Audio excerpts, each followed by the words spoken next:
Welcome back to our channel. उन्हाळी वाळवण रेसिपीजमध्ये आज आपण बघूया पांढऱ्या शुभ्र कुरकुरीत अशा तांदळाच्या सालपापड्याची रेसिपी.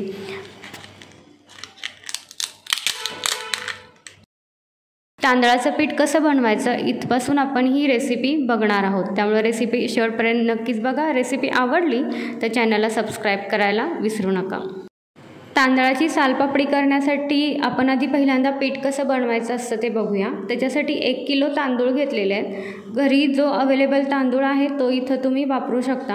हा जो तांदूळ वापरलेला आहे तो गावाकडचा तांदूळ वापरलेला आहे. 1 किलो तांदूळ घेतलेला आहे. हा 2 ते 3 वेळा स्वच्छ पाण्यातून धुवून घ्यायचा आणि त्याच्यामध्ये पाणी घालून ठेवायचं. तांदळाच्या छान वरपर्यंत येईल असं हे पाणी घालायचं. ज्या दिवशी सकाळी ज्या टायमिंगला आपण हे पाणी घातलेलं असतं तांदळाच्या त्याच्या दुसऱ्या दिवशी त्याच टायमिंगला पाणी आहे ते चेंज करायचं. तांदूळ एकदा स्वच्छ धुवून घ्यायचे आणि पाणी चेंज करून परत तांदूळ तसेच ठेवायचे. असं सलग 3 दिवस करायचं.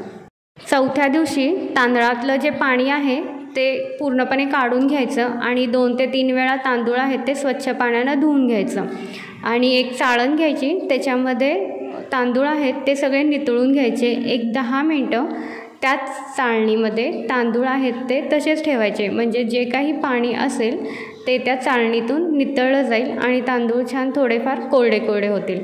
10 मिनटानंतर रूममध्येच सावलीमध्ये हे तांदूळ आपल्याला वाळवून घ्यायचे आहेत. एका कॉटनच्या कपड्यावर हे तांदूळ पसरून घ्यायचे आणि सावलीमध्ये रूममध्येच हे वाळवून घ्यायचे. कडकडीत असे वाळून तयार झाले तांदूळ की ह्याचं पीठ दळून आणायचं आणि हे आपलं सालपापडीचं पीठ आहे ते तयार झालं. आता ह्या पिठापासून आपण सालपापडी, कुरुडी आणि तांदळाचे चकल्यासुद्धा करू शकतो. तर आज आपण बघूया तांदळाच्या पिठापासून बनवलेल्या सालपापडीची रेसिपी. सुरुवातीला आपण आता ह्याचं पीठ आहे ते भिजवून घेऊया. त्याच्यासाठी 1 वाटी जे आपण पीठ बनवून घेतलेलं आहे ते घेतलेलं आहे आणि त्याच्यामध्ये 1.5 वाटी पाणी आहे ते मिक्स करूया आणि छान पीठ आहे ते भिजवून घेऊया. थोडं थोडं पाणी वापरून पीठ आहे ते भिजवून घ्यायचं, म्हणजे पिठामध्ये आहेत त्या गुठळ्या होणार नाही आहेत.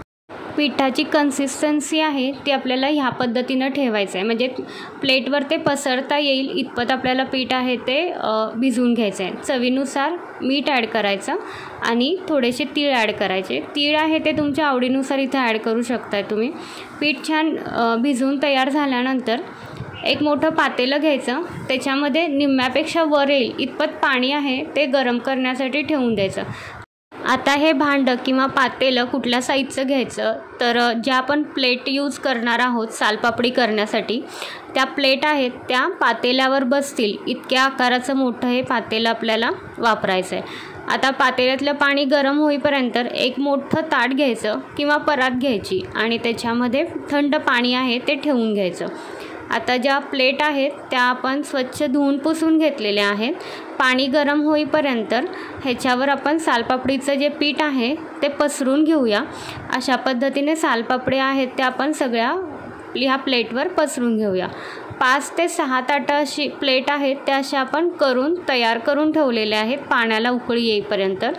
छान पातळ अशी सालपापडी आहे चं पीठ आहे ते प्लेटवर गोलाकार असं पसरून घ्यायचं. पीठ छान भिजवून तयार करून घेतलं की सालपापडीचं पीठ आहे ओलसर पीठ आहे ते पसरायला सोपं जातं. पाण्याला चांगली उकळी आली की गॅसची फ्लेम आहे ती मीडियम ठेवायची आणि जी आपण प्लेट तयार करून घेतलेली आहे सालपापडीचं पीठ पसरून ते त्याच्यावर ठेवून घ्यायचं. एक चांगली वाफ आली म्हणजे 1-2 मिनटं आहे ते तशीच ठेवून द्यायची आणि जी प्लेट आहे ती उलटी करायची, म्हणजे वरची जी बाजू आहे त्याला पण छान वाफ येईल आणि सालपापडी आहे ती उकडून तयार होईल. ह्या 3 ते 4 मिनटामध्ये सालपापडीला छान उकड तयार होते आणि सालपापडी आहे ती तयार होते. मोठ्या ताटामध्ये किंवा परातीमध्ये आपण जे थंड पाणी ठेवलेलं असतं त्याच्यामध्ये ही प्लेट आहे ती ठेवून घ्यायची 1 मिनटासाठी आणि बाहेर काढायची लगेच आणि सुईच्या मदतीने त्याच्या ज्या बाजू आहेत त्या सगळ्या मोकळ्या करून घ्यायच्या आणि सालपापडी आहे ती आपण काढून घ्यायची. पिठाला जर उकड चांगली निघाली तर जी आपण सालपापडी उकडून घेतलेली आहे ती सहज निघते, आपल्याला ती सहजपणे काढता येते। आणि तुम्ही या सालपापड्या आहेत त्या प्लास्टिकच्या पेपरवर किंवा कॉटनच्या स्वच्छ कपड्यावर वाळवू शकता। आणि सालपापड्या आहेत त्या रूममध्ये सावलीमध्ये आहेत त्या वाळवल्या तरी छान अशा वाळून निघतात। आता सगळ्या सालपापड्या आहेत त्या करून तयार झालेल्या आहेत आणि ह्या सगळ्या आम्ही रूममध्येच वाळवून तयार केलेल्या आहेत। उन्हाळी वाळवण रेसिपीमधली तांदळाच्या सालपापड्यांची रेसिपी कशी वाटली हे कमेंट्स करून नक्की सांगा। रेसिपी आवडली असेल तर रेसिपीला लाईक करून चॅनलला सबस्क्राईब करायला विसरू नका। Thank you for watching.